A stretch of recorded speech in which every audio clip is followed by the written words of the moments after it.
G'day, we're Zoom and Bettie. Welcome to our 1 acre homestead in Victoria, Australia.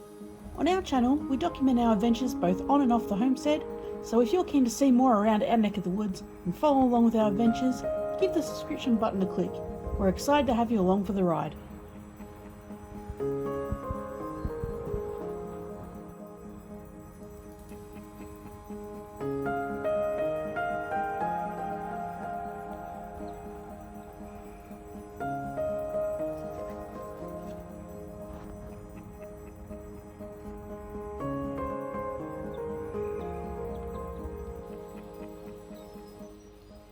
Here, take this basket.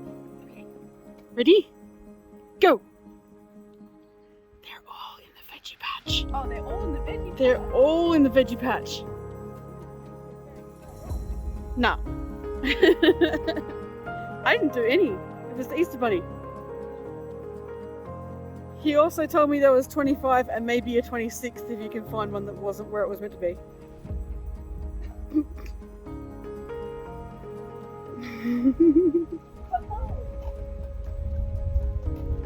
That's a big one. Does that count? Yep. 2. Aha. 8, 9. 13.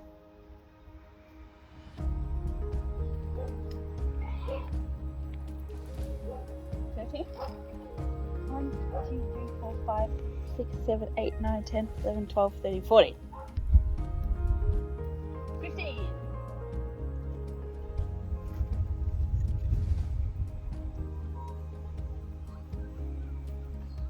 Oh, that was well hidden.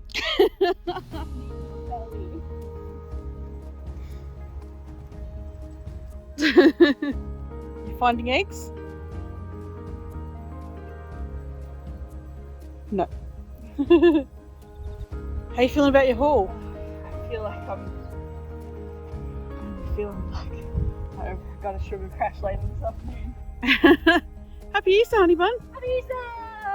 What else was today's plan? Well, it's apparently the time to plant garlic, so we sort of don't really have any garden beds that are really ready to dig up because they've still got the tail end of last season's stuff just still chipping away at growing. So we got one of our new little toys that we finally got to work over the weekend with some help from a friend.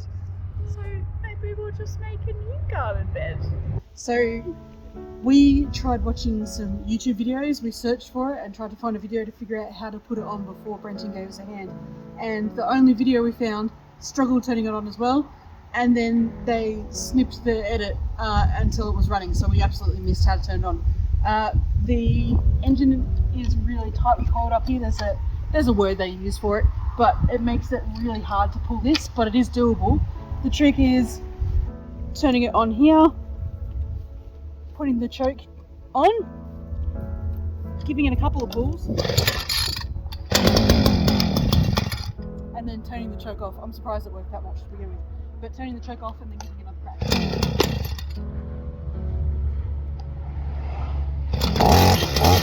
Hey!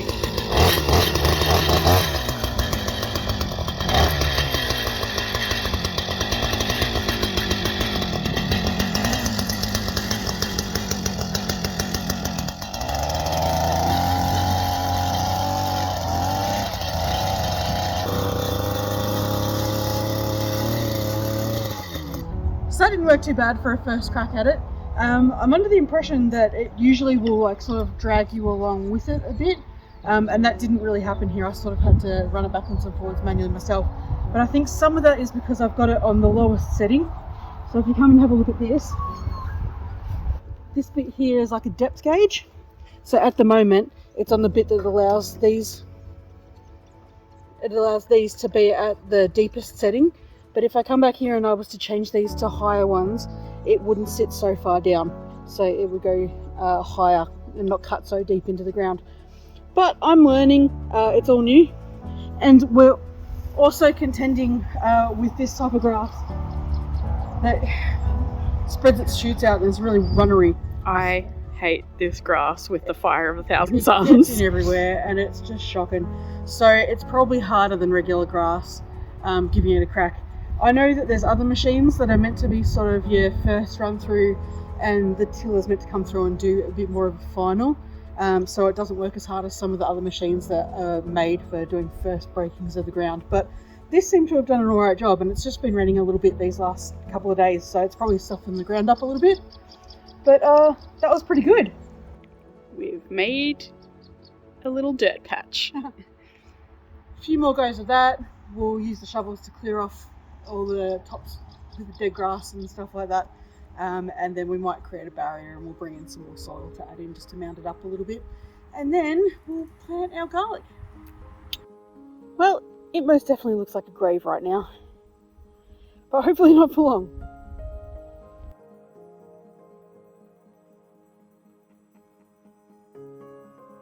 God, it's been raining the whole time since I was out here the other day.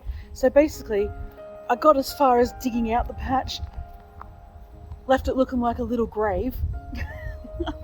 There it is. Looks like a little bloody grave. And I haven't got to planting the garlic yet. So my intentions were to get out here today, but apparently no. Mr. Weather says it ain't great for it. Apparently it's going to drop 20 mil today, so, well, up to 20 mil, which is a lot. So it doesn't look like it's happening. What I've been doing for the last couple of days is soaking the garlic in water, because apparently that gets it a bit of a kickstart before you plant it in. And my intentions when I get there is to take the soil out, then put some compost from our compost bins in the bottom, and then mix in some soil and stuff and plant it on top of that, because the garlic requires a bit of draining to the soil because it doesn't like too much rain. I think now is not the time to be planting. I think I've spoken about this before. I'm actually concerned that our pumpkins aren't going to make it full to full growth before the weather just turns too cold all the time. You can see this one here, he's so close. The butternut, he's not far off.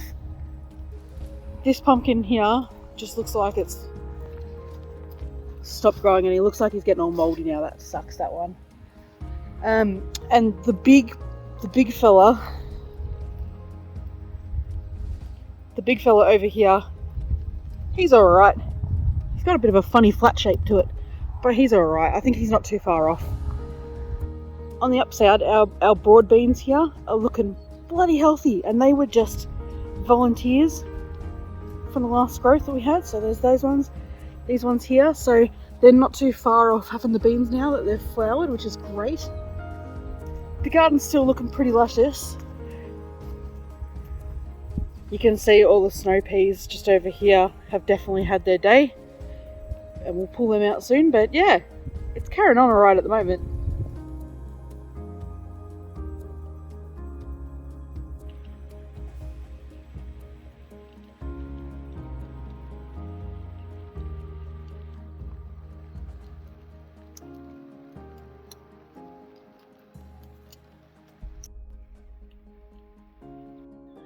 Okay, so I've cleaned up this area behind me of the snow peas that just had their time, and I accidentally snipped this little butternut pumpkin off his trellis. He probably wouldn't have made it through, but it still feels a little bit bad to take him out, so sorry, little fella. So my hope is that clearing through the guts of this area here, it might help what nutrients are left in the soil to go to the trees and the plants that are still alive and kicking, and that also the sun can get through to the lower bits and pieces that were probably missing out on some earlier because they were covered in the dead stuff.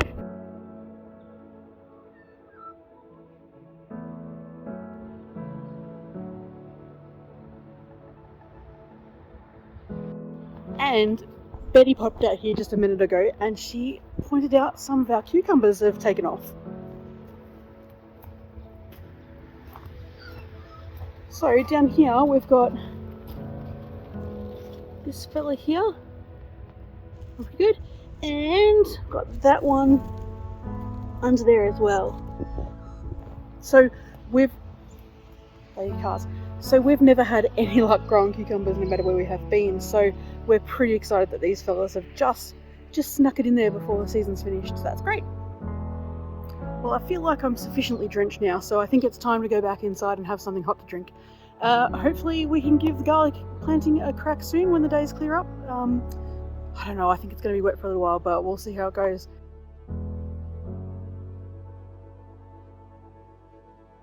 The first thing I'm going to do here is get the old snow pea material into the compost bins, but I'm taking the peas off first because I want to use these later, but also I don't want them growing in everywhere we use the compost, which is likely to happen knowing how well these grew as volunteers. I've put some cardboard down to help with keeping the grass out, and then I'm putting a layer of compost on top to help with drainage. Next, I've got some of the good soil from the garden supplies place and mixed it in with the soil we got from this spot when digging it out, then giving it a good layer of soil across the top.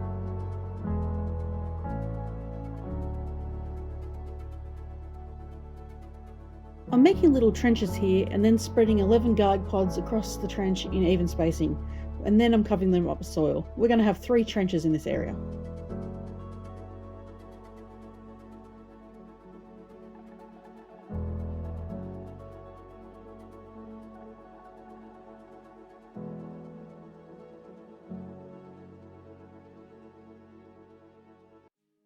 I don't have anything on hand for making a barrier around the edges, so I'm putting the pea straw down to help keep the grass from regrowing as quickly at the edge. Once the garlic grows a bit, we'll put more straw down through the centre, and hopefully I'll find something for a barrier in the meantime. Before we leave you for this episode, we've got an update on the shed build. The builder's let us know he's about 6 months away from making a start on ours, which is pretty expected. He'll make a start on the permitting process in the meantime. So, bit of a wait, but I think they say that about all good things.